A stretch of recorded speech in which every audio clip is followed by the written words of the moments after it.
ഇറാഖിലെ എർബിൽ നഗരത്തിലെ അമേരിക്കൻ സൈനികർ താമസിക്കുന്ന ഒരു ഹോട്ടലിന് നേരെ മിസൈൽ അതുപോലെ ഡ്രോൺ ആക്രമണം ഇറാൻ ഇപ്പോൾ നടത്തിയിരിക്കുകയാണ്. ആർടി പുറത്തുവിടുന്ന റിപ്പോർട്ടുകൾ പ്രകാരം സാധാരണയായിട്ട് അമേരിക്കൻ സൈനികർ എപ്പോഴും അവരുടെ സ്വന്തം മിലിറ്ററി ബേസുകളിലാണ് ക്യാമ്പ് ചെയ്യാറുള്ളത്.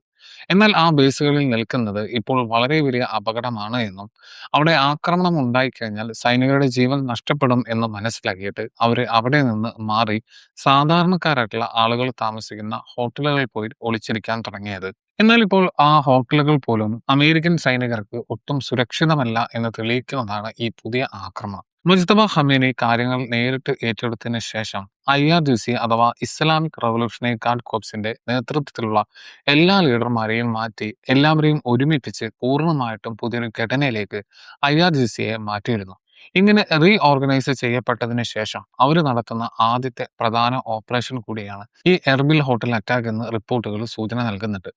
ഇത്തരത്തിൽ ഹോട്ടലുകൾക്ക് നേരെ നടക്കുന്ന ആക്രമണങ്ങൾക്ക് പുറമെ അമേരിക്കയ്ക്ക് ഇപ്പോൾ സംഭവിച്ചുകൊണ്ടിരിക്കുന്ന മറ്റൊരു വലിയ നഷ്ടം അവരുടെ ഡ്രോണുകളുടേതാണ്. വാഷിംഗ്ടൺ പോസ്റ്റ് പുറത്തുവിടുന്ന റിപ്പോർട്ടുകൾ പ്രകാരം അമേരിക്കയ്ക്ക് അവരുടെ കയ്യിലുള്ള MQ-9 റീപ്പർ ഡ്രോണുകളിൽ 1/4 ഭാഗവും ഇറാൻ ഇതിനകം വെടിവെച്ചിടുകയോ നശിപ്പിക്കുകയോ ചെയ്തിട്ടുണ്ട്. അതായത് ലോകത്തിലെ തന്നെ ഏറ്റവും മികച്ച ഡ്രോണുകളായിട്ട് കണക്കാക്കപ്പെടുന്ന ഏകദേശം 45 MQ-9 റീപ്പർ ഡ്രോണുകളാണ് ഇറാൻ ഇതുവരെ പൂർണ്ണമായിട്ടും തകർത്തത്. ഈ ഡ്രോണുകളുടെ മാർക്കറ്റ് വില കേൾക്കുമ്പോഴാണ് അമേരിക്കയുടെ ഈ നഷ്ടം സാമ്പത്തികമായിട്ട് എത്രത്തോളം വലുതാണ് എന്ന് ശരിക്കും നമുക്ക് മനസ്സിലാകുക. വെറും ഒരു സാധാരണ ഡ്രോൺ അല്ല ഇത്. ഇതിൽ ഓരോ ഡ്രോണിനും ഏകദേശം 30 മില്യൺ മുതൽ 50 മില്യൺ ഡോളർ വരെയാണ് വില വരുന്നത്. അതായത് ഓരോ തവണ ഈ ഡ്രോൺ ഇറാൻ വെടിവെച്ചിടുമ്പോഴും അമേരിക്കയ്ക്ക് അവിടെ നഷ്ടമാകുന്നത് കോടിക്കണക്കിന് രൂപയാണ്. ഇത്രയും വലിയൊരു തുക വിലമതിക്കുന്ന 45 ഡ്രോണുകൾ ഒറ്റയടിക്ക് നശിപ്പിക്കപ്പെടുക എന്ന് പറയുന്നത് അമേരിക്കൻ വ്യോമസേനയെ സംബന്ധിച്ച് വളരെ വലിയൊരു തിരിച്ചടി തന്നെയാണ്. ജോലി അന്വേഷിക്കുന്നവർക്കും എന്ത് സ്കില്ല് പഠിക്കണം എന്ന കൺഫ്യൂഷനിൽ നിൽക്കുന്നവർക്കും ഉപകാരപ്പെടുന്ന ഒരു കാര്യമുള്ളൂ.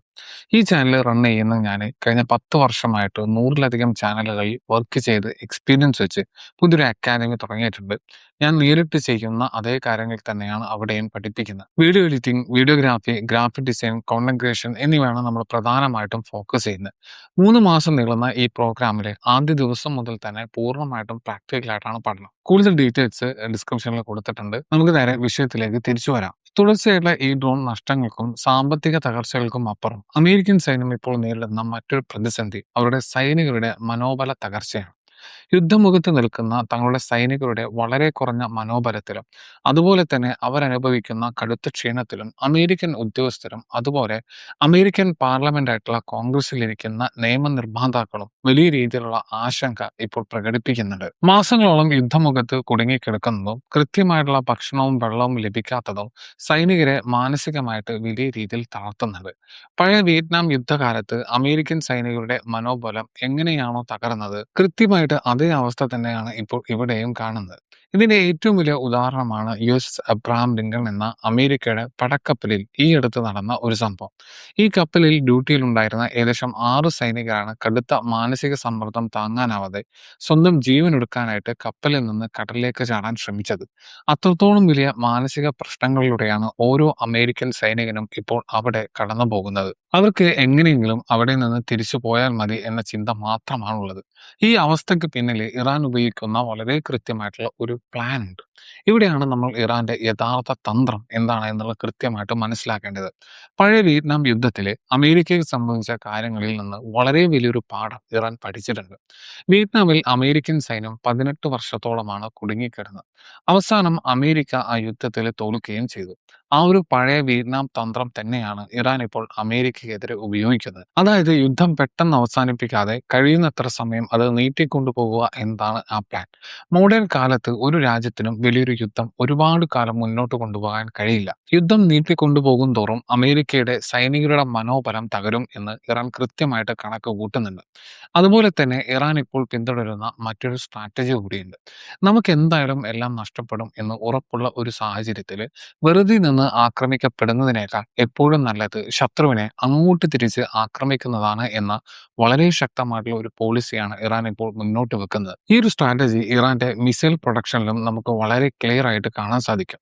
ഇറാന്റെ മിസൈൽ ഉൽപാദനവുമായി ബന്ധപ്പെട്ട് ജെറുസലേം പോസ്റ്റും അതേപോലെ IDFും പുറത്തുവിടുന്ന വിവരങ്ങൾ ഇസ്രായേലിനെയും അമേരിക്കയും ശരിക്കും ഞെട്ടിക്കുന്നതാണ്. ഇസ്രായേൽ ഇറാന്റെ 2600-ലധികം സ്ഥലങ്ങളിലും അമേരിക്ക 30,000-ലധികം തവണയും ബോംബിങ്ങും ആക്രമണങ്ങളും നടത്തിയിട്ടും ഇറാന്റെ മിസൈൽ പ്രൊഡക്ഷൻ തകർന്നിട്ടില്ല. ഇറാന്റെ മിസൈൽ പ്രോഗ്രാമുകൾ പൂർണ്ണമായിട്ടും തകർക്കാൻ കഴിയും എന്നാണ് ഇസ്രായേലും അമേരിക്കയും കരുതിയിരുന്നത്. രാജ്യത്തിന്റെ വലിയൊരു ഭാഗം തകർന്നിട്ടും അവരുടെ പ്രതീക്ഷകളെ മുഴുവൻ തെറ്റിച്ചുകൊണ്ട് ഇറാൻ വളരെ വേഗത്തിൽ തങ്ങളുടെ ഉൽപ്പാദനം തിരിച്ചുപിടിക്കുകയാണ്. റിപ്പോർട്ടുകൾ പ്രകാരം മാസം 100 മുതൽ 300 വരെ മിസൈലുകൾ ഉൽപ്പാദിപ്പിക്കാൻ കഴിയുന്ന ശേഷിയിലേക്ക് ഇറാന് വേഗത്തിൽ തിരിച്ചു പോകാൻ സാധിച്ചേക്കാം. 2027 തുടക്കത്തോടെ തന്നെ യുദ്ധത്തിന് മുൻപ് ഇറാന് എത്രത്തോളം ആയുധങ്ങൾ ഉണ്ടായിരുന്നോ ആ പഴയ നിലയിലേക്ക് അവർ തിരികെ എത്തിയേക്കാം. IRGC ഉപദേശകനായിട്ടുള്ള റസാൻ നഖ്വി പറഞ്ഞത് തങ്ങൾ ഒരു ദിവസം വിക്ഷേപിക്കുന്നതിനേക്കാൾ കൂടുതൽ മിസൈലുകൾ ദിവസവും ഉൽപ്പാദിപ്പിക്കുന്നുണ്ട് എന്നുള്ളതാണ്. കൂടാതെ ഈ യുദ്ധം വർഷങ്ങളോളം നീണ്ടു നിന്നാൽ യുദ്ധത്തിന്റെ അവസാന ദിവസം വരെ തങ്ങളുടെ റോക്കറ്റ് വിക്ഷേപണം തുടരുമെന്നും അദ്ദേഹം വ്യക്തമാക്കി. വെറും മിസൈലുകൾ മാത്രമല്ല, ഏത് നീണ്ട യുദ്ധത്തിലും ആയുധങ്ങളുടെ കുറവ് വരാതിരിക്കാൻ വേണ്ടി വളരെ വേഗത്തിൽ അവർ പ്രൊഡക്ഷൻ ഇരട്ടിയാക്കിയിട്ടുണ്ട്.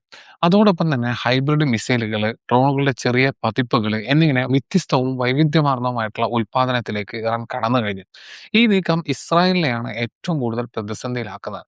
അമേരിക്കയെ ഇപ്പോൾ തന്നെ യുദ്ധത്തിൽ നേരിട്ട് തളർത്തിയാൽ പിന്നീട് ഇറാനും ഇസ്രായേലും തമ്മിൽ നേരിട്ട് യുദ്ധം വരുമ്പോൾ അമേരിക്ക ഇസ്രായേലിനെ സഹായിക്കാൻ വരില്ല എന്നാണ് ഇറാൻ കണക്ക് കൂട്ടുന്നത്. ഹോർമുസ് കടലിടുക്കിൽ അബുദാബിയുടെ സർക്കാർ എണ്ണ കമ്പനിയായിട്ടുള്ള അഡ്നോക്കിന്റെ, അതായത് ലോകത്തിലെ ഏറ്റവും വലിയ എനർജി പ്രൊഡ്യൂസർ ആയിട്ടുള്ള കമ്പനികളിൽ ഒന്നായിട്ടുള്ള അഡ്നോക്കിന്റെ 2 എണ്ണ ടാങ്കറുകൾക്ക് നേരെയാണ് ഈ അടുത്ത് ആക്രമണം ഉണ്ടായത്. 2026 തുടങ്ങിയതിനു ശേഷം മാത്രം UAE ഉൾപ്പെടെ 17-ലധികം കപ്പലുകൾക്ക് നേരെയാണ് ഇതിനകം ആക്രമണം നടന്നിട്ടുള്ളത്. ഇതിനിടയിൽ UAE ഇറാന് ഫണ്ട് നൽകിക്കൊണ്ട് ഒരു സമാധാന ഡീൽ ഉണ്ടാക്കാൻ ശ്രമിച്ചിരുന്നു.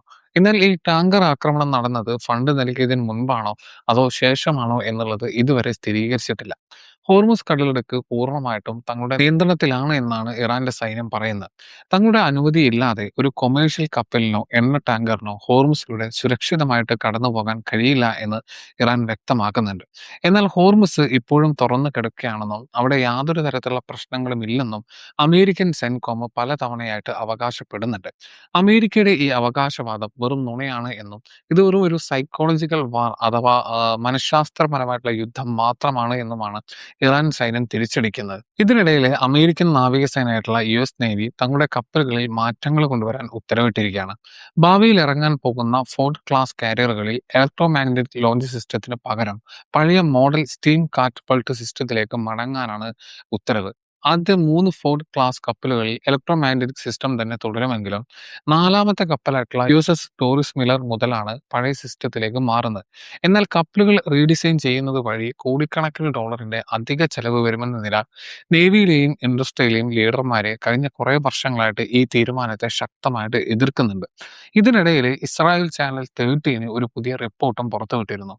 ഇറാന്റെ ഗ്യാസ്, എണ്ണ, വൈദ്യുതി കേന്ദ്രങ്ങൾക്ക് നേരെ അമേരിക്കയും ഇസ്രായേലും ചേർന്ന് വലിയൊരു ജോയിന്റ് സ്ട്രൈക്ക് നടത്താൻ CENTCOM commander admiral Brad Cooper നിർബന്ധിക്കുന്നുണ്ട് എന്നായിരുന്നു ആ റിപ്പോർട്ട്. ഇത്തരം ഗ്യാസ്, എണ്ണ കേന്ദ്രങ്ങൾ ആക്രമിക്കുന്ന വഴി ഈ യുദ്ധത്തിന്റെ ഗതി തന്നെ മാറുമെന്നും അതിന് ഇസ്രായേലിന് സഹായം വേണ്ടിവരും എന്നും അഡ്മിറൽ ബ്രാഡ് കൂപ്പർ IDF കമാൻഡർമാരോട് പറഞ്ഞു എന്നായിരുന്നു ചാനൽ 13 അവകാശപ്പെട്ടത്. ഇസ്രായേൽ സ്ഥിരമായിട്ട് ചെയ്യുന്ന തെറ്റായ വാർത്തകൾ നൽകി തങ്ങളുടെ കാര്യം നേടിയെടുക്കുന്ന പ്ലാനിന്റെ ഭാഗമായാണ് ഈ വാർത്ത പുറത്തു വന്നിട്ടുള്ളത്. എന്നാൽ US സെൻകോം ഈ റിപ്പോർട്ട് പൂർണ്ണമായിട്ടും നിഷേധിക്കുകയാണ് ഉണ്ടായത്. ഈ വാർത്ത പൂർണ്ണമായിട്ടും കെട്ടിച്ചമച്ചതാണ് എന്നും ഇതിൽ യാതൊരു സത്യവുമില്ല എന്നുമാണ് അമേരിക്ക വ്യക്തമാക്കുന്നത്. ഇതിൽ നിന്ന് ഒരു കാര്യം വളരെ ക്ലിയർ ആണ്. വീണ്ടും ഈ യുദ്ധം വലുതാക്കാൻ അമേരിക്കയ്ക്ക് ഇപ്പോൾ ഒട്ടും താല്പര്യമില്ല. ഇസ്രായേലിലെ ഈ തന്ത്രങ്ങൾ അമേരിക്കയ്ക്ക് ഇപ്പോൾ കൃത്യമായിട്ട് മനസ്സിലാകുന്നുണ്ട്. കാരണം പ്രശ്നങ്ങൾ വലുതായി കഴിഞ്ഞാൽ അത് ഏറ്റവും കൂടുതൽ ബാധിക്കുന്നത് അമേരിക്കയെ തന്നെയായിരിക്കും. കൂടുതൽ അമേരിക്കൻ സൈനികർ കൊല്ലപ്പെടാനുള്ള സാധ്യതകൾ വളരെ കൂടുതലാണ്.